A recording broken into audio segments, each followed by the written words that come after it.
There are some roads in the reserve that are the equivalent of the Grand Canyon to the Tortoise. I-15, tortoises don't cross under I-15. Right. Right? Highway 18, the North Bluff heading up towards Enterprise. Yeah. There's no tortoise crossings there. Right. But if you go drive Red Hills Parkway and you see those big culverts and how that road was constructed through there, we put trail cams out there. Tortoises cross under that road all the time. Every day, tortoises are crossing. And so UDOT has put a lot of money into engineering the northern corridor so it would be similar. It would have tortoise crossing culverts. It would have big span bridges over the washes that tortoises like to use. So we can minimize the impacts while still having the road. And again, like I get that that's a road through an undeveloped, cool area of the county, right? I'm semi cool. I'll be honest. Like I mean, it's cool, but it's like in the scale here. I don't know if it's in the top 10 even, but okay. Right. I'll give you that. And so if you're going to choose to protect that area around the T-Bone Mesa or protect this 7,000 acres and keep that recreation there and all that tortoise habitat intact, I don't see what your argument is, why you would say what we offered up isn't a great deal. Yeah. And I'll just do another quick aside because you've mentioned Western Corridor a couple of times, and we're on that side of the county. Originally, our Zone 6 was drawn like a box, and the Santa Clara mayor came to me and said, "Hey, Eric, like you've got to have a plan for the Western Corridor." So we went to the engineering firm that everybody uses, and I said, "Draw me the line." His for Zone engineering 6. firm? No, I'm just kidding. I'm kidding. He does soil. I know that there's somebody listening here be like, yeah, are you going to Rosenberg? But no, I'm just kidding. He does soil. UDOT uses Horrocks. So we went to Horrocks and I said, draw me a line so that we're not impacting the Western Corridor. So that kind of interesting line, that's where the Western Corridor is going to go, is right on the outside of that. On the far side. On the far west side. Far west side. Okay. Yep. Okay. So that's roughed in, and Ivan's current development and Santa Clara's development are all planning on eventually there being a tie-in that goes down into Sun River. Okay.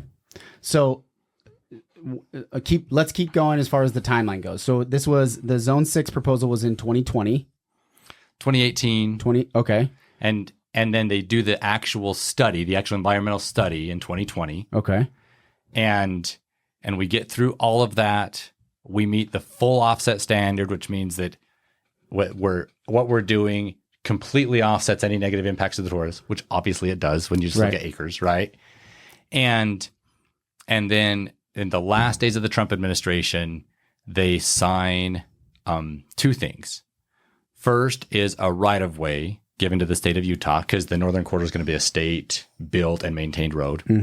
And the second is a 25-year extension on our desert tortoise permit, allowing us to keep development going in our county. Those were our goals. Those were the things we wanted. When those were signed and issued, that's what created Zone 6. Got it.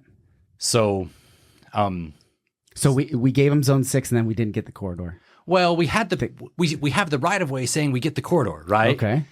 When that right of way, so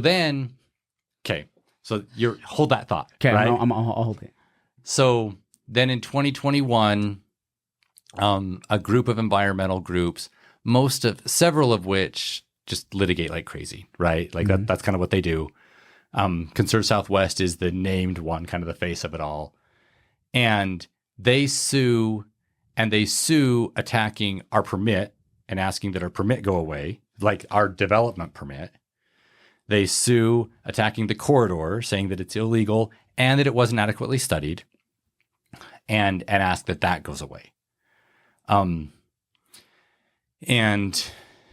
then now we're going to get into this whole mess of like how we have like red and blue states in our county or in our country. We also have like all the public lands turn red and blue depending on who's in the White House. And the management just changes, and it's a poor way to manage land. We should just have consistency and be good, right? But the Biden administration has very different perspectives than the Trump administration. So anything that was signed by the Trump administration, they're suspect of. No, yeah, I'm pretty sure would venture to say they just reversed almost everything that Trump did. Right. They're like, whatever he did over the last 4 years, we're restarting. We're going to restart the whole thing. I feel like that's essentially what happened. I think that's true. And Lake Powell Pipeline is another example of like the parallels between these two things are just insane. Right. But to be fair, a lot of the things that the Trump did were undoing things that Obama had done on public land management. Like, it's just a mess. It's a mess. Yeah. So that's their lawsuit. So the lawsuit, but I guess help me understand the legal. I don't know if we go down that rabbit trail, but I don't understand how the lawsuit can keep it from happening if we have the right of way and essentially we have the approvals to move forward. Why wouldn't we be able to continue to move forward? And that lawsuit can keep going, but there's nothing stopping us from being able to operate moving forward. Does that make sense? Did that question make sense? So they're two different answers, and this is like us getting knee deep in bureaucracy and like federal land. So if you don't think I should go down that road, maybe we put a pin in that one. So I think the easy answer is we couldn't go start moving dirt and building the corridor once we had the right of way because there's another step that both the BLM and the Fish and Wildlife have to sign off on final design plans, and you don't have final design when you get a right of way. You just have like something better than conceptual design, but not quite final design. Okay. So, all right. So we weren't done with that process yet. Got it. UDOT has final design ready now. Okay. So you have that happening, and the lawsuit was challenging the issuance. So the court in the lawsuit, at the end of the day, what they were asking for was take away the right of way and take away the permit. Mm-hmm. And so they both have to go back to the drawing board and do that over again. Okay. And what does that mean for Zone 6 at this point? Well, so remember, Zone 6 was triggered when they gave that right of way to the state. And so as long as that right of way is there, it's going to be there. There's some other legal stuff too on that I can get into, but to not lose everybody in the weeds, like that's just a super simple transaction. So if that right of way goes away, Zone 6 goes away. Okay. So then they settle their lawsuit, but they settle out of court. So they don't actually, there's different ways you can settle a lawsuit, right? They could have put together something and put it in front of the judge and said, hey, judge, sign this thing saying that the Northern Corridor is illegal, that the granting of the permit was inappropriate, that Zone 6 is still protected. Like they could have asked the judge to sign off on everything they asked for, but they didn't do that. Instead they did an out of court settlement, which is another way of saying a backroom deal, right? And nobody's involved. Attorneys' fees are paid at the end. Like the federal government cuts a big fat check to the environmental organizations, and to stop the lawsuit. And where they ended in their settlement agreement was, we'll just ask the judge. So we'll say, Judge, we need to study this some more. So let us study the right of way some more, and the counties, and so take permit some more, and then we might change our mind and make a different decision on the right of way. Okay. So that they said, Judge, will you sign that? Let us study this some more. But the settlement agreement, so you have the judge's order that says, yes, you can study it some more. The settlement agreement said that by election day 2024, they'll have redone all of their analysis and made a new decision. Okay. And so that's what they're doing right now. So that's where we're at. Yep. And we are... you can see why we need a podcast to talk about this. We're still actually running out of time. So so we have like 15 minutes left. So we're in a public comment period. Explain that to me. So like when they said that they're going to restudy it, right? The thing that they're going to study is the different alternatives that were analyzed. So UDOT said, hey, we need a road. Here's where we think the road should go. But as part of the NEPA process, they have to study a variety of alternatives. And Eric's going to explain the alternatives, and you tell us if you think they're viable. Right. Yeah. I have an idea. Just kidding. So I do have one. So one alternative that they're studying is called the one-way couplet. And rather than funnel traffic outside of downtown St. George, it would funnel all the traffic through downtown St. George. And it would turn Boulevard into a one-way street.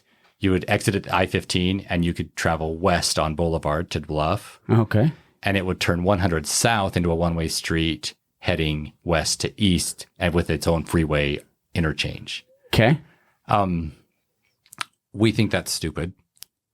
because 100 South has a new elementary school, a fairly new library, 2 city parks, Utah Tech University, the city's public transportation hub, cemetery. Like you can keep going.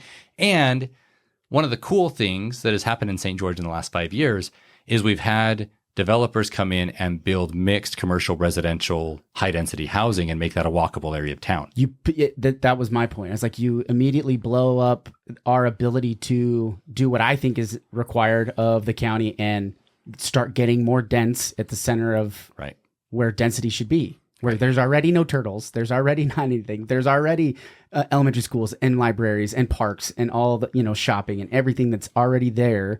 So the infrastructure's in place. It's not requiring that we add all of that additionally. So that seems like a horrible idea. Okay, so what's number 2? So there's no way that makes and sense. That idea also has negative impacts for all those businesses. All on those Boulevard. businesses, yeah, all those hard businesses. to access. So I would still not take the boulevard. If I'm getting off, I would still not go the boulevard. Right. I don't. It wouldn't make any sense.